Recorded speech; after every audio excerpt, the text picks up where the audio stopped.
Hey everybody, this is an episode on Martin Heidegger. On guilt. As you can see, we've just Googled Heidegger on guilt here.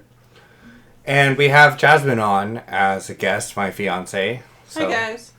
Yeah, so it's the two of us going through. I will say I studied Heidegger mainly in undergrad, and then I never did philosophy after that.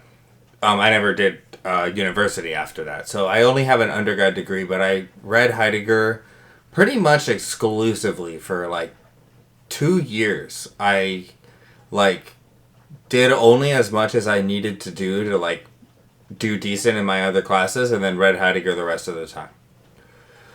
So the reason why is because it spoke to me a lot after being raised Christian, and his philosophy really, really helped me contextualize everything that I'd been thinking about, everything that I'd read in Nietzsche and Kierkegaard and all these other philosophers, these existential philosophers.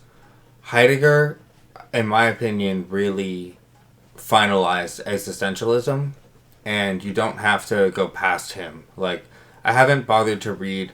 Well, I have bothered to read. I haven't bothered to immerse myself in Derrida and Sartre, however you say it, all of his other followers that came after, because Being in Time is complete.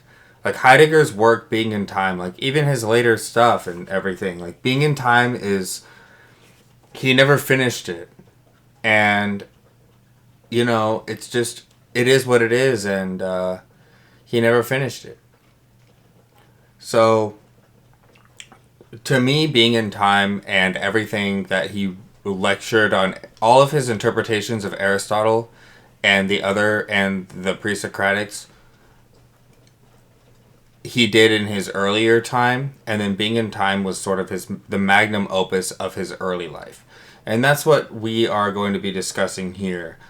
Pretty much everything, whenever I say Heidegger, I'm talking about, quote-unquote, the early Heidegger. The Being in Time Heidegger and everything that preceded that. So, that is more for philosophy people, which is why Jasmine hasn't said anything for now. But, if you want to talk, Jasmine, just about, for me, I have always tried to make Heidegger's philosophy relatable to you. But how do you feel about overall understanding it on his language? Going into this where we're gonna start reading Being in Time, what would you do? You feel like you'll understand what he's talking about going in? Absolutely not. Absolutely not. No, you're gonna have to translate because I don't know this stuff. Yeah, exactly. And I feel the same way. Heidegger is always pretty much impossible to not impossible to understand, but Heidegger, it always feels like you don't understand it, in my opinion, in my experience. But the closer you get to understanding it,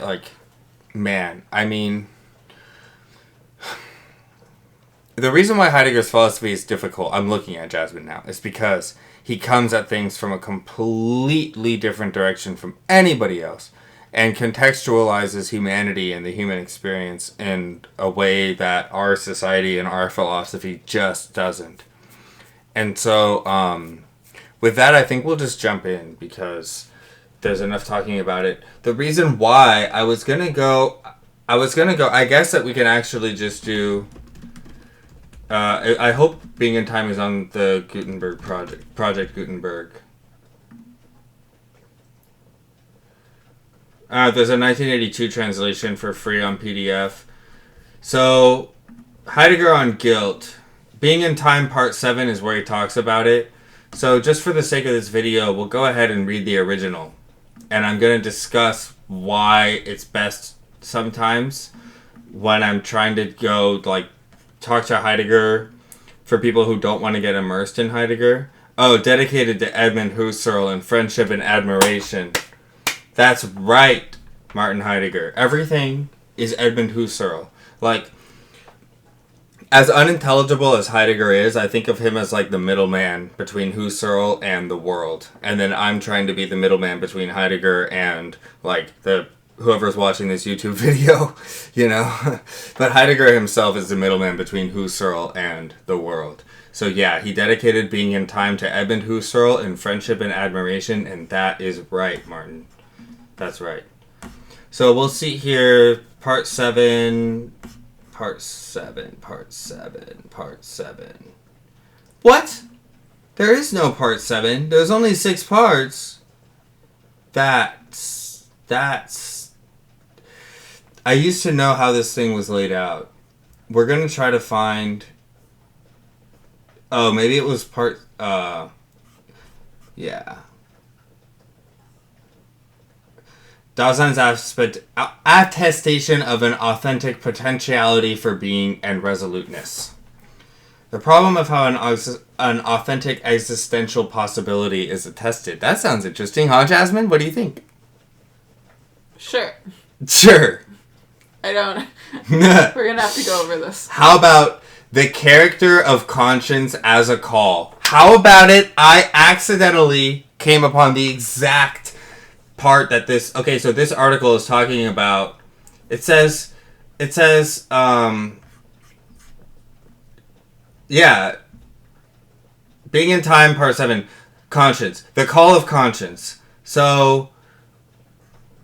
this whole article on guilt is about the call of conscience. What I wanted to talk about Heidegger today. Heidegger and guilt. So we'll go to the section that's on the call of conscience, and we'll read the original first, so that you guys can understand why Heidegger is hard to understand. So, the character of conscience as a call, 272. Can you jump into Heidegger like this and just start reading him? No, not at all. But can you go from the beginning and put in the time to understand what Heidegger's talking about instead? No, not at all, because no one has the time to do all that. So, you get into this situation where, well, first of all, where the pages of this PDF don't match up to the pages of the text, so I have to go back and redo what I had in my head there. Alright, the character of conscience as a call was number 57, I believe. Yeah. 272, and then 317.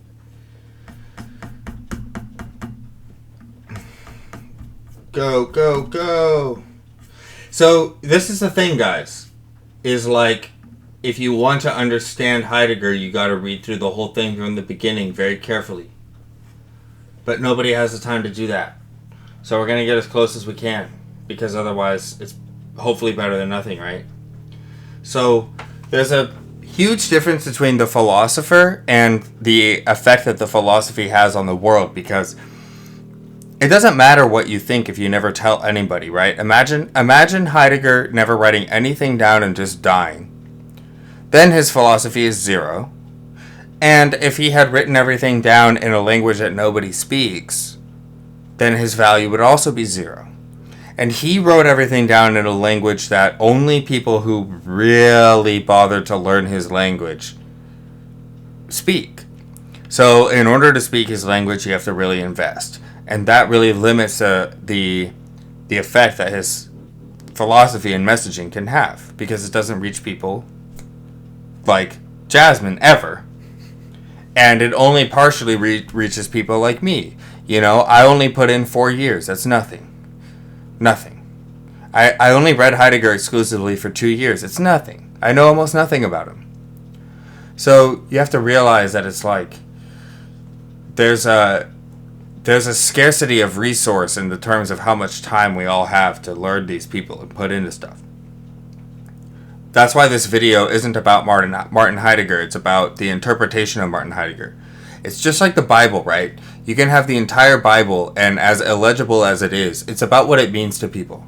So what can the very effort of trying to read Heidegger's philosophy and understand it, what effect can that have on people's lives?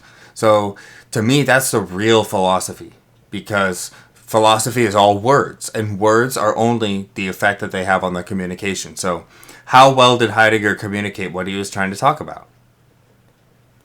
Jasmine, how well do you think he communicated it? Very, very poorly. Very poorly.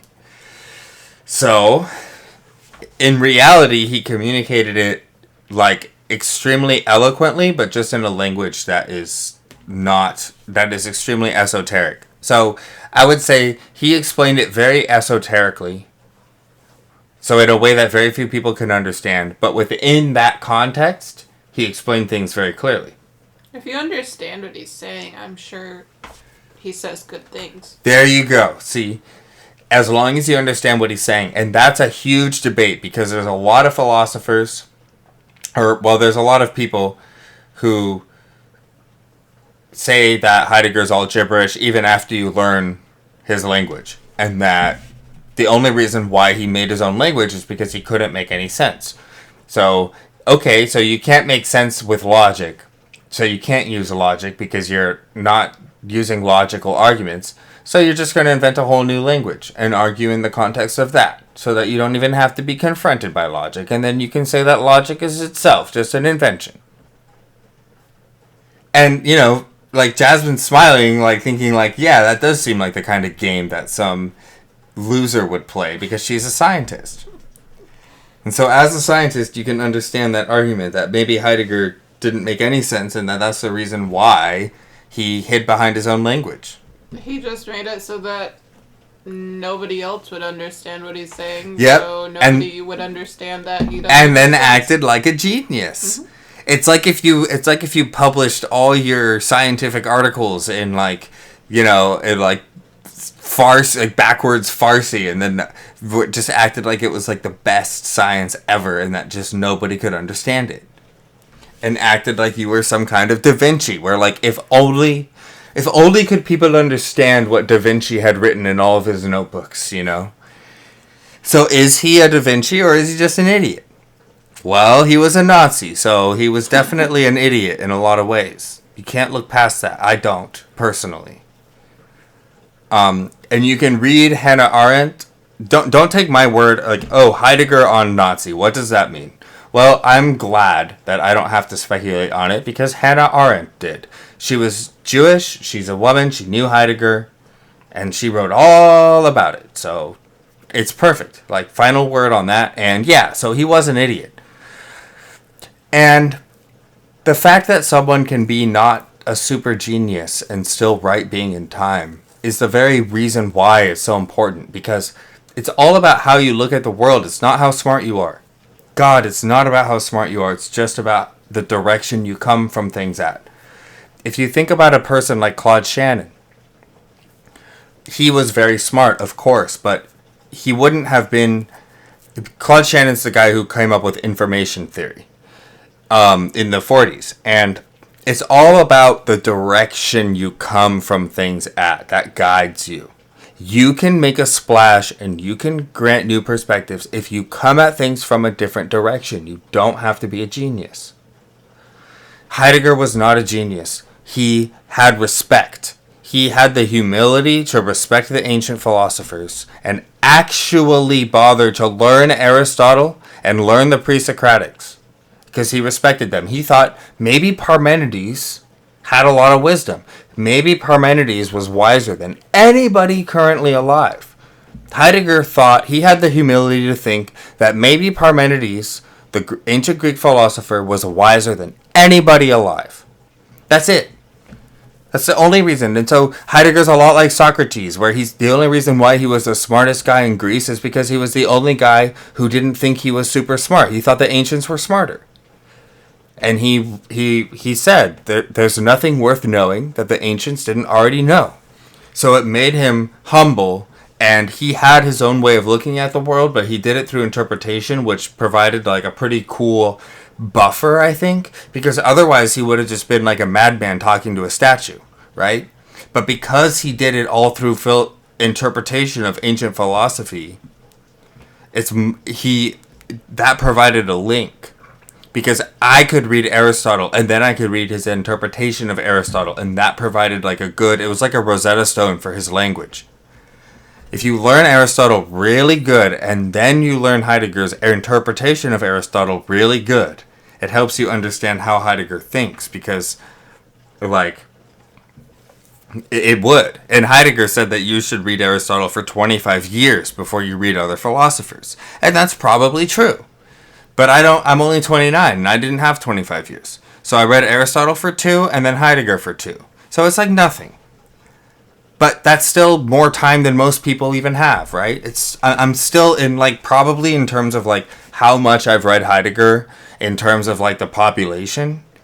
I'm probably above the 99th percentile, right? So it's like, who else is going to be putting all this shit on YouTube?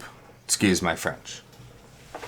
So, anyways, guys, that's why it's cool, is because, like, by reading it, dude, this guy had a totally different way of looking at reality. That's what you have to realize. This guy had a totally different way of looking at reality, and so did Aristotle. And so did the other ancient Greeks, and so did a lot of ancient peoples, so did a lot of Native Americans, so did a lot of civilizations, like, through history. And Heidegger respected that. And he respected their wisdom. Unfortunately, the Native Americans didn't write everything down, but the ancient Greeks did. Aristotle did, at least. And we only have fragments, but you can kind of, like, work through it. And it's exactly what I was saying, where the philosophy is the interpretation. So I don't personally believe, and this is a huge debate that I don't have the expertise to talk about, but I don't personally believe that Heidegger's interpretation of Aristotle is Aristotle. I think that Heidegger's interpretation of Aristotle is Heidegger, and that Aristotle remains unknowable to anybody. And I think that Heidegger was overconfident in... I think that he overstated the extent to which he understood Aristotle. And I think that he imposed a lot of his philosophy onto Aristotle and then said that it was Aristotle. But, you know, I mean, I would never be able to say that to his face because he knows 50 billion times more than I do about Aristotle. So I have no idea. I'm just going off of what other people say.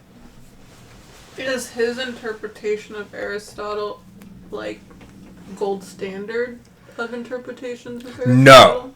So, here, could you say it one more time, Jasmine, just to make sure? Is his interpretation of Aristotle, like, the gold standard of interpretations of Aristotle? Not at all. It's an extreme outlier, and it's radically different from all other interpretations. There you go. See? That's why it's a thing. That's why it's a thing. Because Heidegger's interpretation of Aristotle is nothing like anybody else's interpretation. Now, in my opinion, it's closer to the real Aristotle than anybody else has ever gotten since ancient times.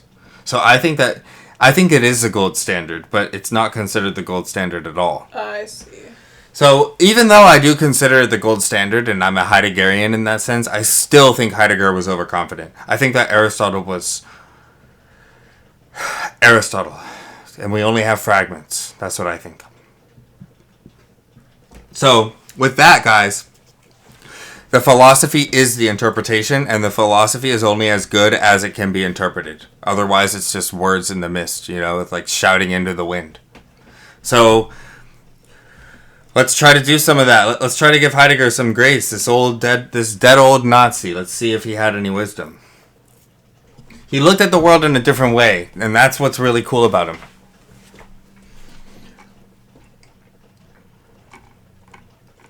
We're going to start by just reading, actually, the article that's already interpreting Heidegger, and then we'll go into the source text. So, let's start with this article. It's up on the screen for the YouTube viewers, but I'll read it because Jasmine is not looking at the screen. She's sitting behind the screen, so I'm looking at her. Okay, so... After the existential drama of Heidegger's notion of being towards death, why do we need a discussion of conscience? So Heidegger always talked about being towards death and like living with your own death in mind, or living with the reality of your death in the forefront of your mind. So why do we also need a discussion of conscience? Like, how does conscience relate to that? Guilty conscience. We're all just talking about a guilty conscience and whether or not you can lose sleep at night after stealing from a weak grandma. Okay? So if you steal from a helpless grandma, do you lose any sleep at night, yes or no? Yes. Yes. And how does that relate to anything? And, like, how does that relate to our human... Jasmine, do you think that that is fundamental to the human experience, or do you think that it's something that's bred into us by society, or taught to us, or innate in us? What do you think? Where do you think guilty conscience comes from? I think there's a level of innateness. There's a level of it being like inherent to us. Yeah, like knowing right and wrong is inherent to some degree. Because if I feel like I don't have any specific examples, but what am I trying to say?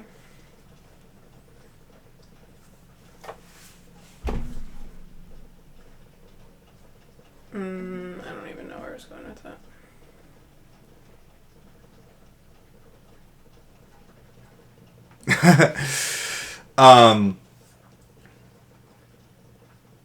Yeah, I got lost too because I started reading ahead to make sure that we were that I would have what we were talking about. But where do you think guilty conscience comes from? I don't know. I don't know where it comes from. So probably some of it seems innate, but then the specifics seem learned. So I would say that the disposition to consider some behaviors right and wrong is innate, but which behaviors are considered right and wrong are learned. So human beings are naturally born to be biased towards some behaviors, and then you're taught your biases are learned after that. Yeah. So I think that you could be taught that anything is right from a young age. Yeah, I think that's possible. But I don't think that you could be taught to never think that anything...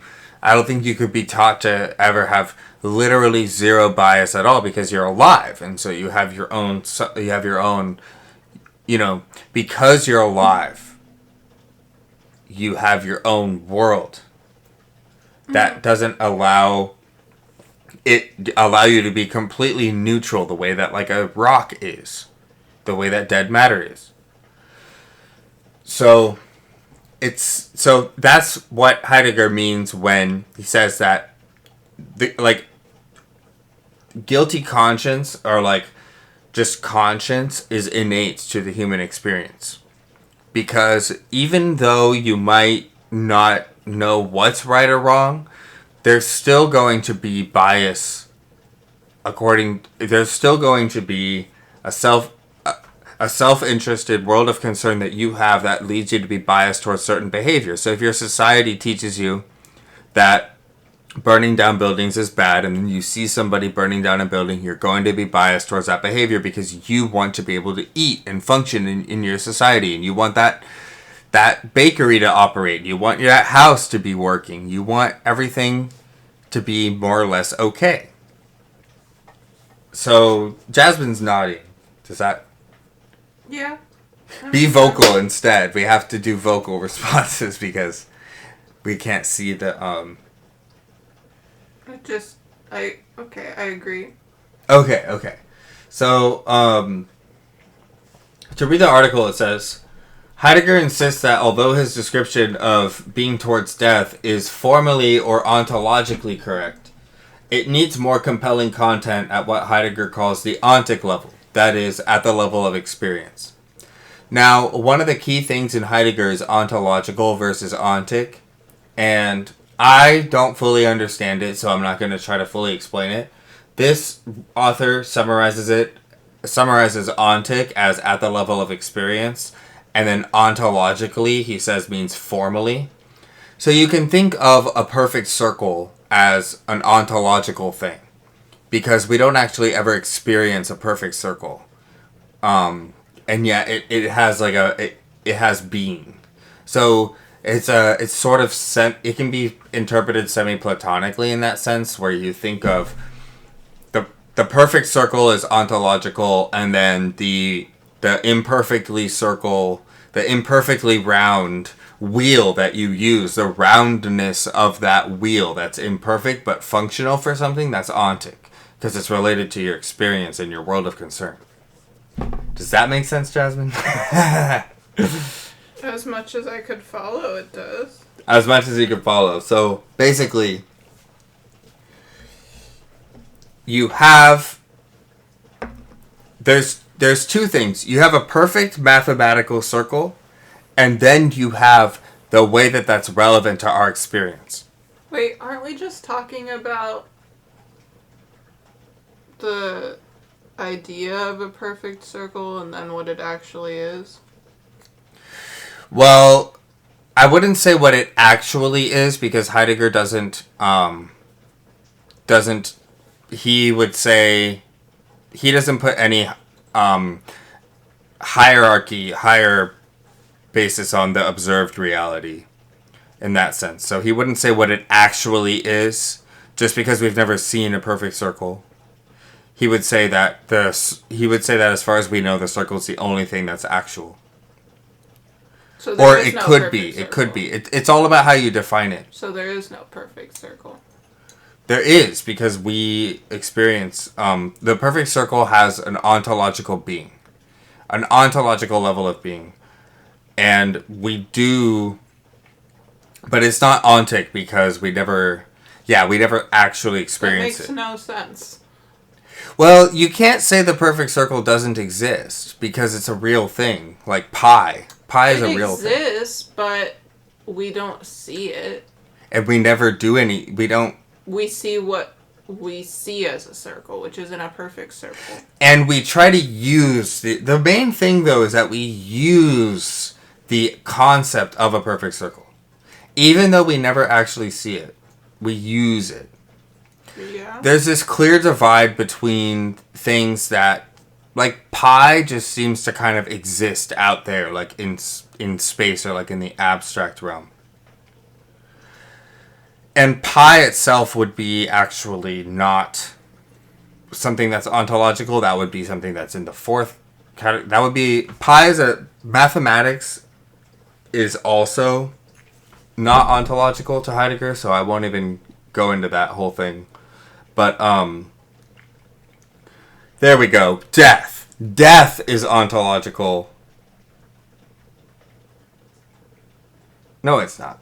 Okay, we're getting lost. I'm going to cut the video here, and it can be a part 1 before we go into the main article, and then I can process this article in my head a little bit. And then we will record part 2. So yeah, thank you everybody.